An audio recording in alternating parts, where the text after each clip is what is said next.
इव बालकः बालकः क्षत्राकम एव लीलया दधारा।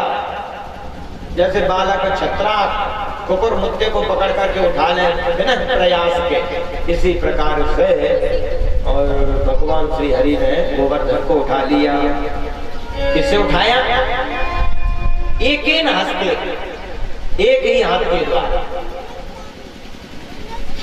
जब कहीं अंग का स्पष्ट निर्देश न हो, माने दाया के बाया, तो वहां दाया ही हाथ लिया जाता है।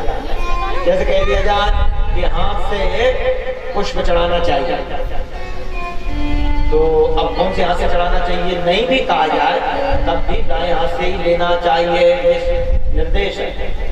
अत्युक्ति दक्षिणा, अनुक्ति दक्षिणा, जहाँ उक्त न हो वहाँ दाएं। माला पहनना चाहिए सवेरे सवेरे हाथों से, और कौन से हाथ से पहन, तो निश्चित है दाहिने हाथ। जब कोई नाथ नहीं कहा है तो दाहिने से करें।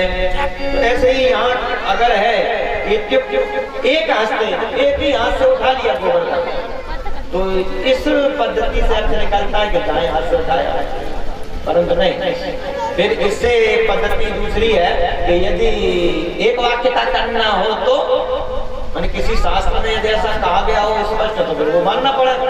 यहाँ उस हाथ का नाम तो श्री हरिवंश पुराण में लिखा हुआ है कि सभ्ये नास्ते, माने बाएं हाथ से ही भगवान ने उठाया।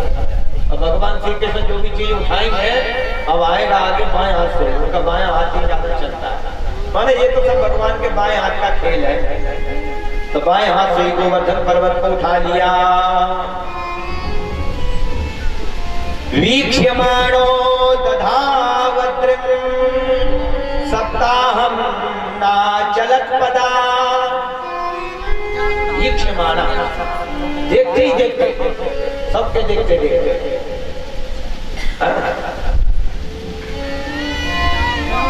दधौ अद्रिम, सप्ताहम, एक सप्ताह 7 दिनों तक उस पर्वत को धारे रहे और ना चलत पदार्थ, एक भी चरण वहां से चले गए। एक हाथ से ही पर्वत को उठाए हुए हैं बाएं हाथ से, और 7 दिन तक 7 रात्रि तक उसको पकड़े हैं। समस्त ब्रजवासियों को, गोपवालों को, गोवत्सों को, गौओं को आज्ञा दी, वे सब उसमें अंदर प्रविष्ट हुए और इंद्र बहुत वृष्टि करते रहे। भगवान श्री हरि के सुदर्शन चक्र के प्रभाव से, अनंत देव के प्रभाव से, यानी जो है अगस्त्य मुनि के प्रभाव से, भगवत के पास से मुख्य रूप से वहां जल की थोड़ी सी भी ऐसी फुहार से भी नहीं पता चला लोगों को कि थोड़ी आर्द्रता भी हुई हो, बिल्कुल जल शुष्क हो गया। अनंत जल राशि का पता ही नहीं कहां गया।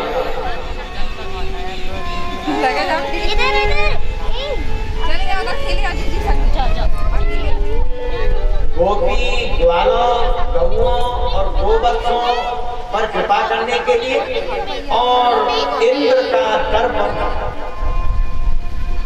नष्ट करने के लिए तथा गहुवर गोवर्धन की मानव प्रतिष्ठा बढ़ाने के लिए भगवान श्री हरि ने गोवर्धन पर्वत का पूजन और धारण किया। ये मुख्य कारण। भगवान पितम शैलम स्वस्थाने पूर्वत प्रभु। 7 दिन बाद जब जो मौसम खुल गया, वो मेघ मंडल चले गए, तो भगवान ने उस शैल को, उस पर्वत को उसी गर्त में फिर रख दिया। पत्थर जहां रखा रहता है तो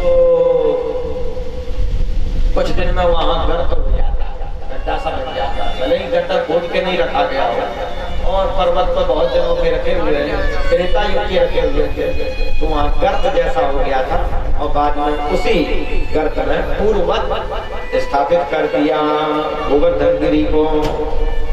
और सब लोग अपने अपने भवन के लिए अपने गोधन के साथ लौट आए, परंतु सबको बड़ा विस्मय है,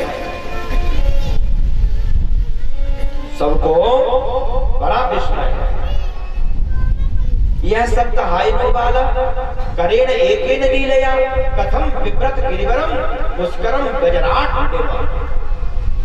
जितने भी वहां वृद्ध वृद्ध गोप थे, ब्रजपुर पुरंदरियां स्त्रियां थी, उन सबके मन में ये आ रहा है कि यह सप्ताहायनो बाला, अरे जो 7 वर्ष का बालक है और लीलया करेण एकेन, खेली खेल में एक हाथ से गिरिवरम कथम विव्रत, श्रेष्ठ गोवर्धन को कैसे उठा लिया, और वो भी ऐसे उठा लिया कि गजराट पुष्करम एवं, जैसे कोई बड़ा भाई हाथी और कमलनी को तोड़ ले, इस तरीके से उठाएगा।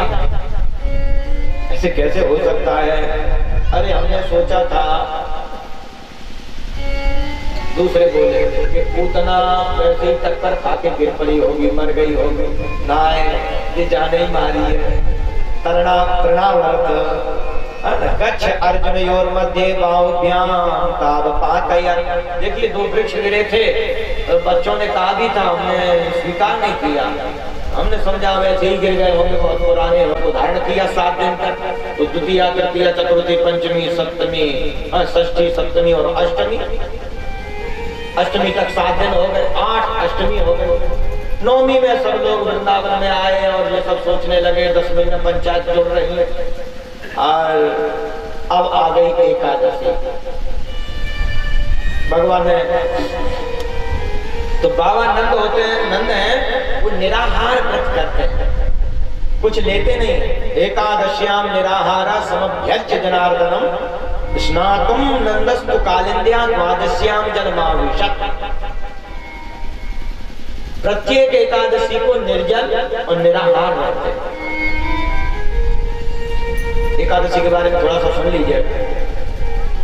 व्रत 5 प्रकार का होता है और उपवास 1 प्रकार का। व्रत और उपवास में कुछ भेद होते हैं।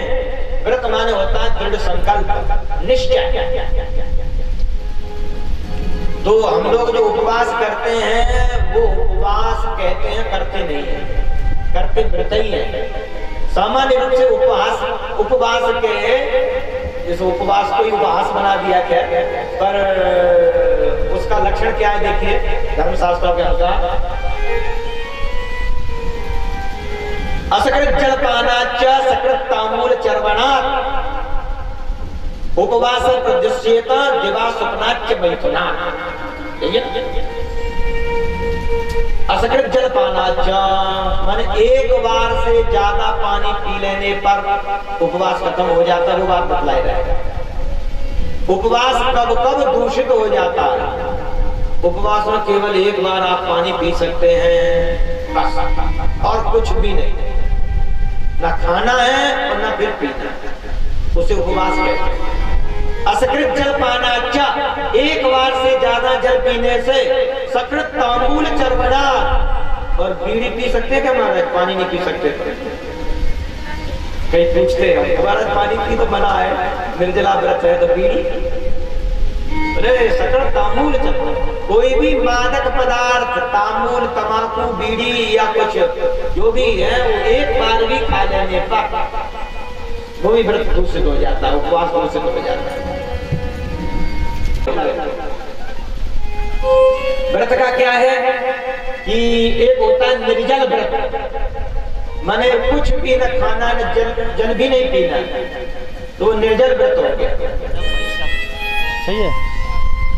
और देख लीजिए वो क्या ले रहा है। और दूसरा होता है नक्त व्रत, कि भाई पूरे दिन बिना खाए नहीं रह सकते हैं, तो एक बार भोजन करके रह लेते हैं, रात्रि में भोजन कर लेते हैं सूर्यास्त के बाद। अरे नहीं है हम तो सही। अथवा सजल व्रत, केवल जल पीते रह लेते हैं, सही है वो।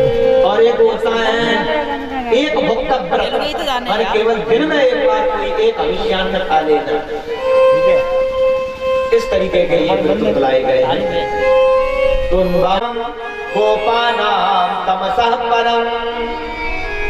परम स्वम लोकम गोपानां दर्शयामास।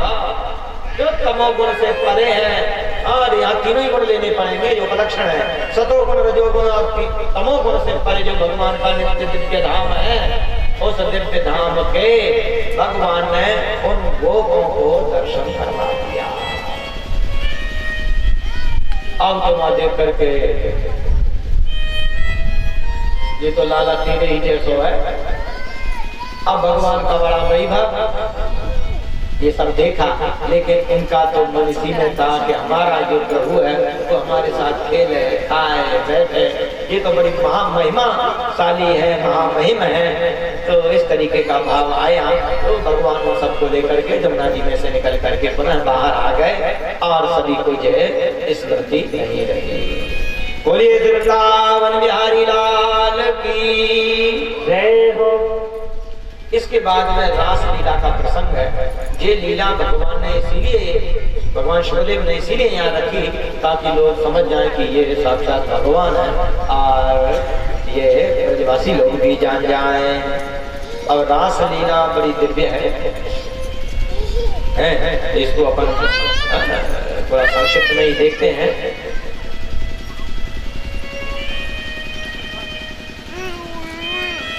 क्षीरहरण लीला में जब भगवान श्री कृष्ण ने गोपियों को आश्वासन दिया था कि शरद ऋतु की पूर्णिमा में हम तुम्हें प्राप्त होंगे, इस दृष्टि से वे भगवान श्री कृष्ण आश्विन शुक्ल पक्ष की पूर्णिमा, क्वार जिसको कहते हैं, उसकी शुक्ल पक्ष की पूर्णिमा ही रास पूर्णिमा है। उसी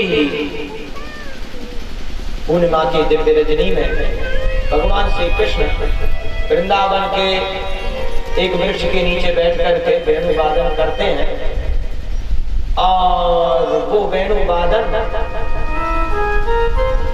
आकाश के मार्ग से ब्रजबालाओं के कर्ण कोहरों तक पहुंचता है और वे उस निनाद को सुन करके जिस जिस कार्य में जो जैसी जैसी नियुक्त थी उसको वहीं छोड़ करके भगवान का प्रत्यागमन का या आगमन का संकल्प संदेश सुन करके और वे सब समूह के समूह में सर्वलोक शरण भगवान श्री हरि की सेवा में सानिध्य में समुपस्थित हुई और वहां देखा कि भगवान श्री कृष्ण कालिंदी के किनारे बैठे बैठे वेणु वादन कर रहे हैं।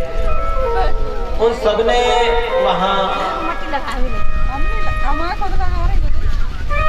समुपस्थिति की और भगवान की सेवा में जाने के लिए आग्रह किया। भगवान ने कहा नहीं, अब आप सब अपने अपने घर के लिए जाएं। रात्रि में इस तरीके से महिलाओं का किसी पुरुष के पास जाना श्रेष्ठ नहीं है, चाहे वो पति दुस्सीलो दुर्भगो वृद्धो जड़ो रोग धनोप्यवा पति स्त्री विरनहार्तव्यो लोकेप्स विरपाठके। चाहे दुस्सील हो, दुर्भग हो, वृद्ध हो, जड़ हो, रोगी हो, है ना, ऐसे ऊपर पति कर किया अपमाना और नार भाव जमपुर दुख नाना, ऐसे भी पति का आपन त्याग नहीं है। लोकेप्स भी अपातक, यदि वो पातकी नहीं है, पातकी पति से पत्नी संपर्क न करें, ऐसा शास्त्रों में निर्देश दिया है। जब वो संतान की फिर पातकी हो, जब तक वो पातक का जो प्रायश्चित न कर ले, किसी से कोई पातक बन जाए तो उसका वो प्रायश्चित करे और तभी वो अपनी पत्नी से मिलने का अधिकारी होता है। पत्नी भी उस समय उनसे दूर रहे, अन्यथा और वो किसी भी तरीके का दुर्गुण से युक्त है तो पत्नी उसे न किया गया, ऐसा भगवान ने कहा। तो उन्होंने बड़ा आग्रह किया कि हम तो जाएंगे ही नहीं। मथुरा से गोपियां एक बार आई थी, वो यज्ञ की पत्नी या ब्राह्मणों की पत्नी, आपने कथा सुनी होगी, कल हमने बहुत संक्षिप्त में कह दिया था। तो वे भगवान श्री कृष्ण भूखे हैं ऐसा बाल बालों ने जब जाकर के माताओं से कहा तो वे सब लेकर के आई और भोजन दिया और बाद में भी उन्होंने यही कहा है कि मैवम विभोर हत भगवान गजतुम निशंसम संत्यज्य सर्व विषयं स्तवपाद मूलम। यही बिल्कुल यही श्लोक यहाँ भी है, एक जैसा ही है। माने हम आपके पैरों को छोड़ करके एक चरण भी ब्रज में नहीं जाएंगे। पादौ पदम न चलता स्तवपाद मूला यामा कथम ब्रजमथो करवाम किंवा, मैं आपके दिव्य चरणों को छोड़कर करके वहां जाकर के क्या क्या? तो भगवान ने पूछा कि आप क्यों नहीं जा रहे? तो उन्होंने कहा था कि हमारे पति और पुत्र पिता हुआ था, वो ठगी सी रह गई, और बाकी का जिनका अभी विवाह होना था वो सोचती है शायद हो जाए, है ना। इस तरीके से सबके मन में कांत भाव भगवान को देख करके आया, और ये गलत नहीं है। भगवान तो जगतपति हैं, सबके ही, पुरुषों के भी ये प्राणनाथ है। तो वे भी जनकपुर की बधूतियां आनंद रामायण के अनुसार वे भी यहाँ हैं। आनंद रामायण का एक प्रसंग और देखिए। हमारे पूज्य गुरुदेव सुनाते हैं, एक पद भी सुनाते हैं, वो तो जल्दी में चलेंगे हम तो, कि जब दंडका अरण्य में जितने ऋषि मुनि रहते थे, अरण्य कांड में सबका वर्णन खास रूप से चित्रकूट आदि से कृणु कुचे सुना क्रंदिरे क्षयम्।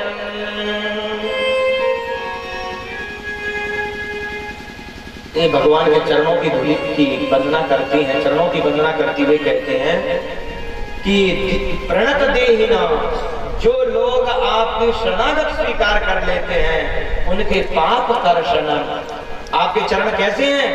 उनका पाप हरण कर लेते हैं। जो आपके शरण में जाते हैं उनका आपके चरण पाप हरण कर लेते हैं।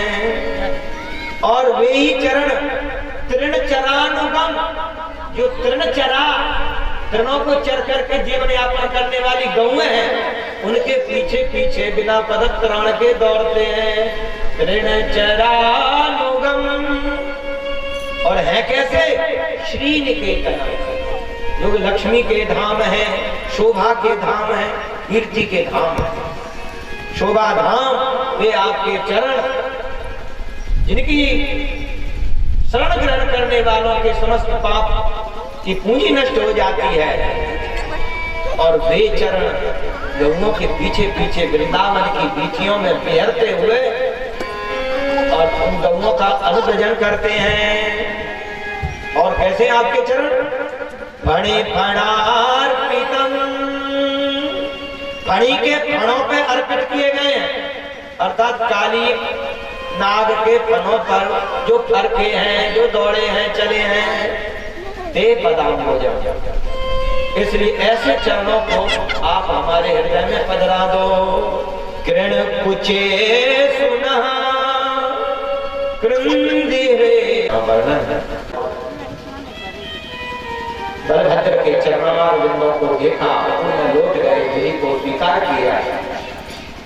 बाद में भगवान श्री कृष्ण को वो दोहन करते हुए देखा। भगवान श्री कृष्ण ने भी उनका बड़ा स्वागत सत्कार किया और उन्हें अपने घर में ले गए। वहाँ उनका विधिवत पूजन किया और अतिथि सत्कार किया। रात्रि में उन्हें पूछा तो भगवान श्री कृष्ण ने सब बतलाया। ये जो अक्रूर जी हैं, ये वसुदेव जी के चचेरे भाई हैं और ये भगवान श्री कृष्ण को लेने के लिए यहाँ आए हैं, क्योंकि कंस ने ऐसा कहा है नारद आदि मुनियों के द्वारा सुन करके कि भगवान परशुराम के द्वारा दिया गया ये जो धनुष है, इसको वही भंग कर सकता है, या जो भंग कर सकता है वही ही तुम्हें मारेगा, ये निश्चित है। तो यदि वे जिसके पास आप एक एक राक्षस भेजते हो और वो वहां मारता रहता है, ऐसा करो उसको यहीं बुला लो और सब मिलकर के मार दो उसको, और धनुष तोड़वा करके देख लो। यदि वो धनुष तोड़ देते हैं तो निश्चय हो जाएगा कि यही मार सकता है, और अन्यथा धनुष को नहीं तोड़ पाता है तो जाने देना, फिर अपना कोई शत्रु दूसरा होगा। और यदि वो धनुष तोड़ देता है तो वो सब मिल करके यहाँ बंद कर दो उसका, ऐसा निश्चय किया। पर वो बालक आएगा कैसे, इसलिए अक्रूर जी को वहां भेजा गया है। पर यहाँ नंद आदि को ये थोड़ी पता है कि ये वसुदेव जी के पुत्र हैं।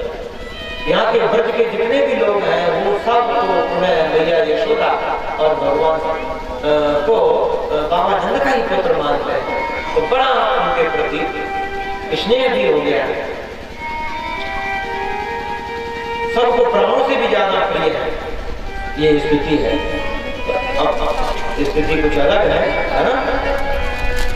तो यहाँ वसुदेव जी ने फिर जो संदेश भेजा था वो अक्रूर जी ने सुनाया। इसी में उन सब बातों का उत्तर भी था जो कल प्रश्न था, उनका उत्तर देना जरूरी है। थोड़ा संक्षिप्त में सुनिए।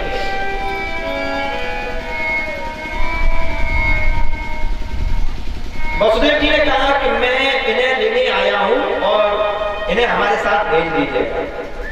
कंस ने बुलाया तो बाबा नंद ने और यशोदा ने मना कर दिया कि नहीं नहीं, कंस कौन होता है कि हमारे पुत्रों को बुलाने वाला? ऐसा कोई राजनीति थोड़ी है कि किसी के पुत्रों को राजा बुलाए। नहीं, हम नहीं भेजेंगे। अगर वो जबरदस्ती कहेगा हम लोग लड़ने के लिए तैयार है। तो बोले नहीं नहीं, ये सत्यवादी वसुदेव ने कहा है कि ये हमारे पुत्र हैं और इनको आप हमें भेज दीजिएगा। वसुदेव ने कहा है, ये इनके लिए मूल बात है। तो वसुदेव जी ने कैसे कहा है? देखिए, वसुदेव जी महाराज जब जेल में बंद थे तो बाद में जब कंस ने निकाल दिया तो अपने मुनि गर्गाचार्य जी के पास में गए और प्रणाम करके पूछा कि महाराज, हमने ऐसा सुना हुआ था कि देवताओं ने ऐसी आकाशवाणी की थी कि हमारे 8वां पुत्र ऐसा होगा जो कि कंस को मारने वाला होगा, और 8वीं तो कन्या हुई और उसको भी साथ दिवंगता आकाश में चली गई, तो ये देवानी मिथ्या कैसे हो गई? ऐसा जाकर के पूछा त्रिकालज्ञ के गर्गाचार्य जी को। तो गर्गाचार्य जी ने कहा कि यद्यपि इस लीला के प्रकट होने का भी समय नहीं है, लेकिन उन्होंने ज्यादा आग्रह किया तो बतलाया कि तुम्हारे पुत्र ही हुआ था, तुम्हें विस्मरण हो गया है और तुम्हारे एक नहीं 2 पुत्र हैं, और वो 7वां पुत्र जो गर्भ से च्युत हो गया था ऐसा नहीं है, वो तुम्हारी दूसरी पत्नी रोहिणी में जन्म लेकर के बलभद्र नाम से वहां है। इन्हें पता कैसे नहीं? देखिए, जिस योग माया ने बड़े बड़े तालों को तोड़ दिया, जिस योग माया ने बड़े बड़े जागने वाले पहरेदारों को सुला दिया, जिस योग माया ने अनंत जलराशि को कम करके और मार्ग बना दिया, और जिस योग माया ने माता को जब प्रसव होता है जितनी वेदना होती है वो माता यशोदा को नहीं हुई, उन्हें लगा कि हमारे पुत्र हुआ या पुत्री पता ही नहीं चला, ठीक है। तो उसी योग माया ने वसुदेव जी को ये भुला दिया कि तुम्हारी ये प्रतिज्ञा है कि तुम्हें इस पुत्र को कंस को देना। नहीं तो वो सत्यवादी थे, अपने पुत्र को कंस को ही देने जाते, तो रात्रि में वहां दे करके आए। यद्यपि भगवान ने कहा था कि हमको वहां दे करके आइए, ये सब करिए, सब बतलाया, लेकिन वो योग माया के प्रभाव से ये सब भूल गए कि हम वहां देने गए हैं, ये भी उन्हें पता नहीं। सब तो इसका दोष क्या वसुदेव जी को लगेगा? अब इस बिंदु पर विचार करिए कि देखिए सत्य क्या है। सत्य वह है कि हम अपने मन में कुछ रखें और बोलें कुछ, तो वो असत्य होता है। अभी यहाँ हम कहें कि हम कथा कितने बजे तक चलती है, आपको कोई पूछे कि कथा 5 बजे तक चलती है और बीच में पानी बरसने लगे बंद हो जाए तो अरे भाई आप तो झूठ बोल रहे हैं। अरे नहीं, वो 5 बजे तक ही चलती थी, आप कहेंगे, लेकिन ऐसा हो गया, इसलिए क्या किया जाए? तो इसी दृष्टि तो वो झूठ बोलना नहीं कहा जाएगा ना, होता है ऐसा ही था, लेकिन प्रकृति का प्रकोप कौन क्या कर सकता है? तो इसी दृष्टि से वो जब मन में कुछ है और बाह्य कुछ है तो वो झूठ होता है, लेकिन उनको पता ही नहीं है। तो वसुदेव जी का इसका दोष नहीं लगा, वो वहां छोड़ करके आए और तब गर्गाचार्य जी ने कहा कि तुम्हारे 2 पुत्र जीवित हैं, तो उनका नाम रखने के लिए गर्गाचार्य जी को भेजा और कहा कि इस बात को किसी को बताना नहीं, क्योंकि अभी ये लीला गुप्त है। पर जब घर पर आए जिसको पर प्रसन्न था, जिसको माता देवकी ने पहचान लिया कि हमारे इतने पुत्रों का वध कर दिया गया है, उन पुत्रों के सोच में रोती रहती है और वो 8वां पुत्र आना था वो भी नहीं आया और हमारा जीवन तो व्यर्थ ही हो गया है। तो पर ऐसी विषम परिस्थिति में आप खुश हैं, आपकी प्रसन्नता का कारण क्या है? तो सब बतला दिया। आज जब कंस ने बंद किया, आज जब कंस ने पता चला, नारद जी ने बतलाया कि वो तुम्हारे ही पुत्र जा ले आओ और उनको मरवाओ,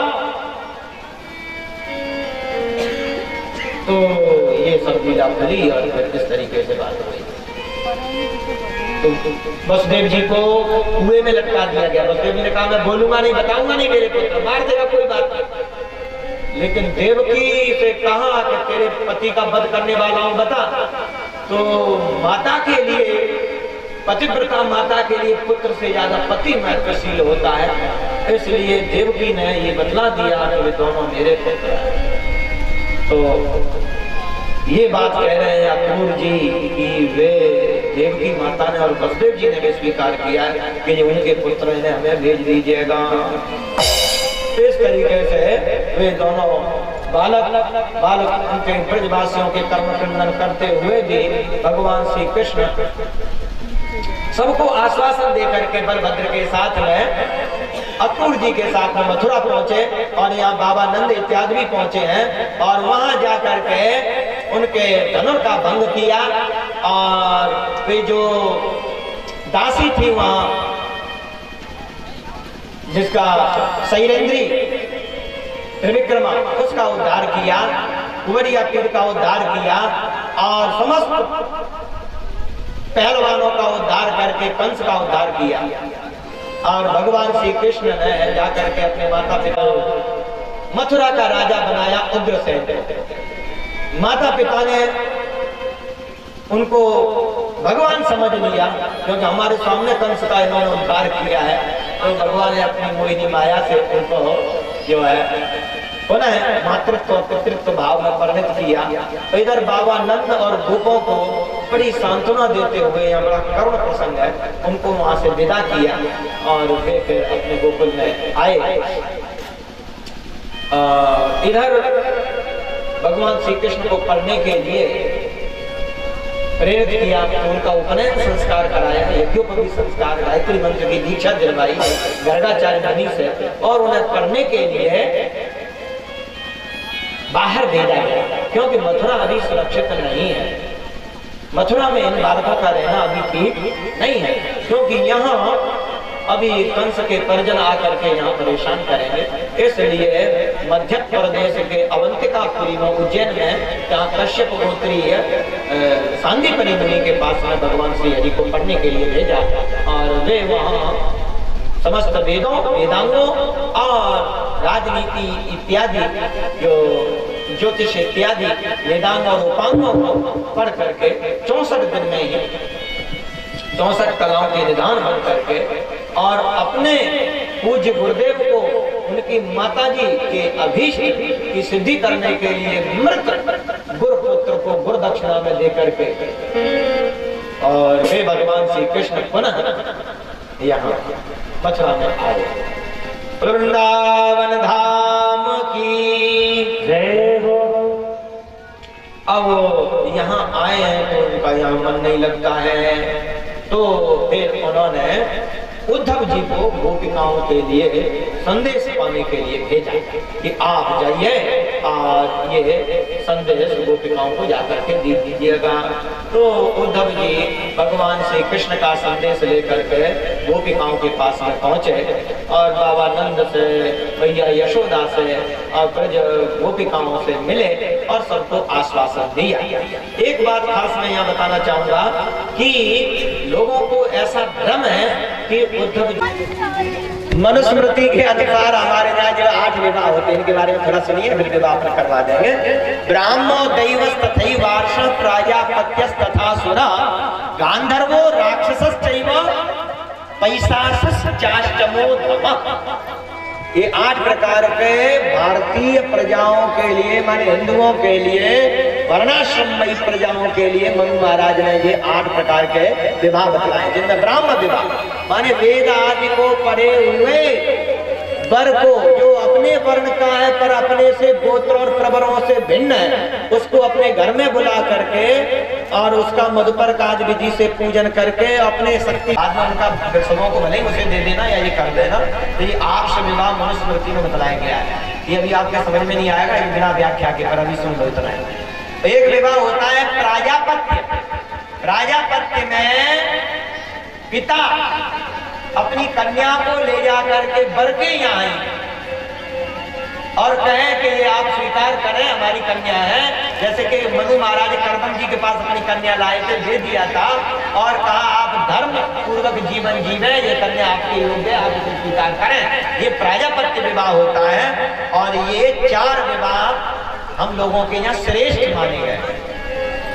अब 5वां सुने यहाँ से निंद्य आसुर विवाह, माने कन्या को शुल्क देकर के खरीद करके विवाह करना, मोल लेकर के विवाह करना, ये निंद्य है। और फिर है गांधर्व, पति पत्नी माने कन्या और वर की आपस में रूप आदि के प्रति आकृष्ट होकर के और फिर विवाह करने की जो विधि है वो गांधर्व विवाह कहा गया है। ये खरीद करके लेने से भी ज्यादा निंद्य है, इससे भी ज्यादा निंद्य राक्षस विवाह है।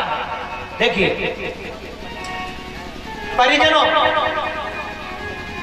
कन्या के पिता भाई आदि को मारकर या उनको जीत कर या हाथ पैर काट करके युद्ध में चितवित करके, ध्यान देना यही शब्द है, और दरवाजों को तोड़कर या जोड़ी को लांग कर माने बाउंड्री को तोड़ करके और रोती बिलखती हुई कन्या को खींच करके पकड़ करके ले आना और फिर अपने यहाँ विधि से विवाह कर लेना, ये राक्षस विवाह विधि है। लेकिन ये बड़ी निंदा है। लेकिन क्षत्रियों के लिए कलयुग को छोड़ करके अन्य युगों में ये प्रशस्त थी। क्या क्षत्रियों के लिए, क्षत्रिय की कन्या को ही उनको जीतना पड़ेगा सबको, तब उस कन्या को लाकर फिर अपनी विवाह की विधि से विवाह कर लेना और फिर परिणीता पत्नी बनाना। ये महाभारत में आप देखेंगे तो लगभग भगवान श्री कृष्ण के सब पुत्रों का, भगवान का और कईयों का विवाह ऐसे ही हुआ है। तो ये राक्षस विवाह विधि जो है ये क्षत्रियों के लिए, वो भी कलयुगेतर युगों में, माने कलयुग को छोड़ करके अन्य युगों में ये उनके लिए प्रशस्त थी। तो इसीलिए ये कह रही है रुक्मिणी देवी कि माम राक्षसेन विधिनोद्वा, माम राक्षसेन विधिना उद्वा। ये और जो 8वां विवाह है वो सब में निषिद्ध है, उसका नाम है पैशाच। सोती हुई या अपनी रक्षा करने में असमर्थ या उसको मद्य आदि कोई ऐसा माने नशीला पदार्थ खिला करके उसको बेहोश करके उसके साथ में जो है बलात्कार करके फिर उसे विवाह कर लेना, ये पैशाच विवाह होता है। ये सब में निंद है। आजकल तो इससे भी ज्यादा निंद है, जो लोग बलात्कार करके फिर छोड़ देते, ये तो फिर विवाह ही करना है उसको। तो ये तो और ज्यादा बदहार है, मार देने योग्य है। तो ये विवाहों की चर्चा इसमें है। तो भगवान श्री कृष्ण ने इसको स्वीकार किया और ये अंदर से तो गांधर्व विवाह था।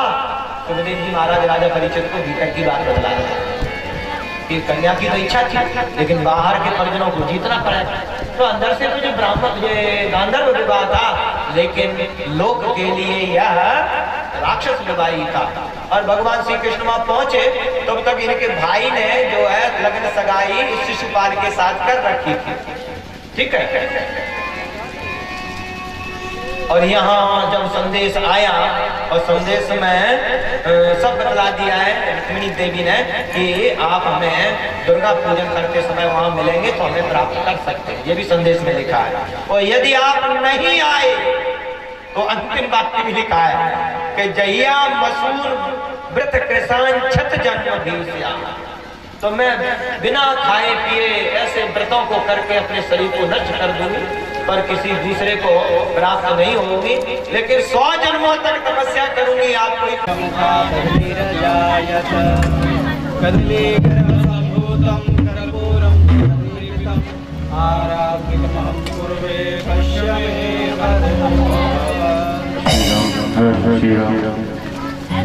मन में बसा कर तेरी मूर्ति, मन में बसा कर तेरी मूर्ति, वो तारों में गिर गए तेरी आरती।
Thank you.